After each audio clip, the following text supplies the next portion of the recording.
sur toutes les personnes qui sont sensibles, parfois hypersensibles, et qui en fait ont du mal à être en lien avec les autres. Donc ça se voit généralement sur les autres, cette blessure d'abandon. Je ne sais pas si tu l'as déjà identifiée en toi. Et je voulais déjà te donner quelques petits... quel petit truc, je trouve pas le mot là, pour te dire que oui, en effet, ça se trouve, tu as toi aussi la blessure d'abandon en toi. Donc pour les personnes qui le savent, voilà, bon bah c'est ok. Je te donne après, à la fin de cette vidéo, un outil super pratique et super simple à appliquer pour toi, pour que justement tu sois de moins en moins blessé par cette blessure d'abandon et que tu puisses la guérir de mieux en mieux et que ça te permette d'avancer dans ta vie et que ça ne devienne pas un frein pour avancer vers ce que tu désires, vers ce qui te fait du bien, vers ce qui est ok pour toi actuellement. Alors, déjà, la blessure d'abandon, tu vas pouvoir la remarquer parce que tu as toujours besoin d'être en lien. Tu n'aimes pas être seul, voilà, tu as du mal à vivre seul. Tu souffres, tu penses que tu n'as pas d'appui, tu penses que tu ne vaux pas grand-chose et que tu as toujours besoin de l'autre pour avancer. En couple, généralement, tu as plutôt un état assez fusionnel. Ça peut être aussi fusionnel avec tes enfants. Et puis, généralement, tu n'es jamais satisfaite. Voilà, je parle au féminin. Et il te manque toujours un truc. T'en demandes toujours trop parce que bah, visiblement, tu n'en as jamais assez. Et tu as peur en fait d'être en lien avec l'autre, donc tu te méfies de la relation avec l'autre parce que c'est comme si en fait il y avait une image subliminale quand tu rentres en lien avec l'autre, c'est-à-dire que ok super, tu rentres en lien avec l'autre, tu fusionnes, tu t'accroches, tu t'accroches, tu t'accroches, voilà, parce que tu as peur de perdre l'autre. Et en fait, l'image de fond que tu as en toi quand tu es blessé, c'est que bah, tu vas te faire abandonner. Donc du coup, tu souffres, tu es mal dans ton corps, tu es mal dans ta tête, ça peut créer des troubles au niveau de tes émotions, ça peut créer également des crises d'angoisse et tu n'es vraiment pas à l'aise. Donc tu pleures, tu sais pas trop comment faire, etc., etc. Et en fait, au fur et à mesure du temps, quand tu as cette blessure-là d'abandon, bon moi si je t'en parle, c'est parce que je l'avais depuis bien longtemps, bien longtemps, bien longtemps.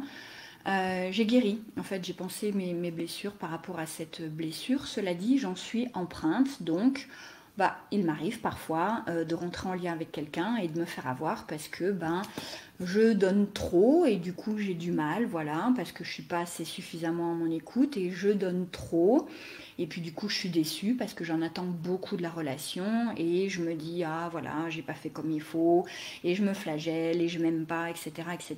Donc ça c'est ce qui se passe quand ben, je fais pas attention à mes besoins et que du coup ben, je retombe dans le panneau d'être abandonnée. Voilà.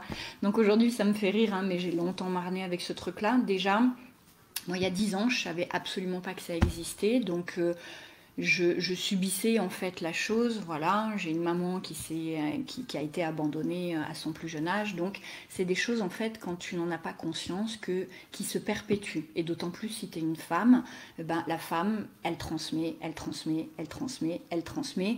Et à partir du moment où elle sait ce qui se passe et qu'elle se prend en charge et qu'elle guérit, bah, cette charge-là émotionnelle au niveau de son enfant, bah, du coup, diminue. Et elle en est toujours empreinte, comme je te dis, mais c'est nettement moins impactant et c'est surtout nettement moins souffrant. Donc, si cette blessure d'abandon te parle, eh bien, j'ai un truc super que j'adore, que j'ai fait, que j'ai appliqué pour moi et qui marche. C'est en fait de regarder chaque jour, tu regardes ce que tu as. Voilà. Alors ça peut être des biens matériels, ça peut être une relation de confiance avec l'autre, ça peut être quelque chose qui te plaît, ça peut être des amis, enfin bon, tu fais le tour tous les jours et tu listes ce que tu as déjà et ce pourquoi tu éprouves en fait de la gratitude et tu remercies en fait le fait que bah, tu as ces choses-là.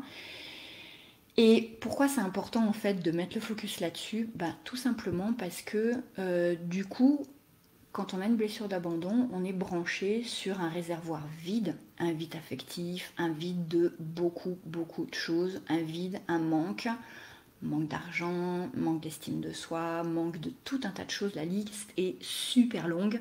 Donc du coup, déjà, le premier truc à faire, et c'est vraiment un outil qui marche tous les jours, pendant une semaine, pendant un mois, vraiment, je t'invite à le faire.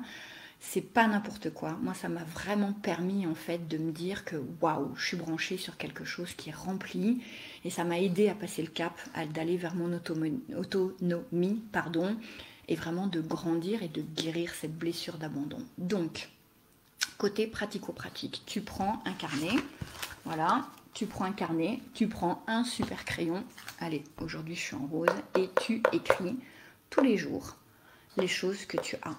Voilà, par exemple, aujourd'hui, je vais te dire, j'ai un super soleil qui est là et qui me réchauffe le cœur. J'ai des super crayons que j'adore, un pot bien rempli parce que c'est vraiment mon dada et ça me fait du bien. J'ai un super thé qui m'attend, voilà.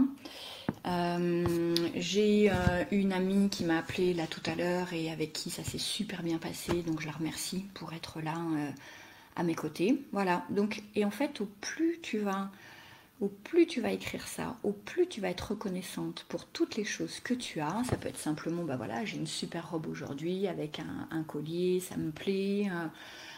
Tu vas le noter, ça paraît bébête, mais franchement, ça va remplir ton réservoir de choses matérielles, de choses émotionnelles, de choses qui ne t'appartiennent peut-être pas, mais dont tu bénéficies et dont ta journée s'est embellie grâce à ça. Donc déjà, tu vas te mettre dans une super énergie. Tu vas éviter de te brancher sur le manque parce que c'est ça le gros problème qui fait souffrir dans la blessure d'abandon. Et crois-moi que à la fin, tu as tout à gagner de regarder que ta vie est remplie de belles choses qui te font du bien. Voilà, si cette vidéo t'a fait du bien, si tu as des questions à me poser, écris-les là juste en dessous. Je serais ravie de répondre à tes questions. Tu peux aussi m'envoyer un message privé et je te dis à tout bientôt pour un prochain live et pour des nouvelles pépites à te transmettre.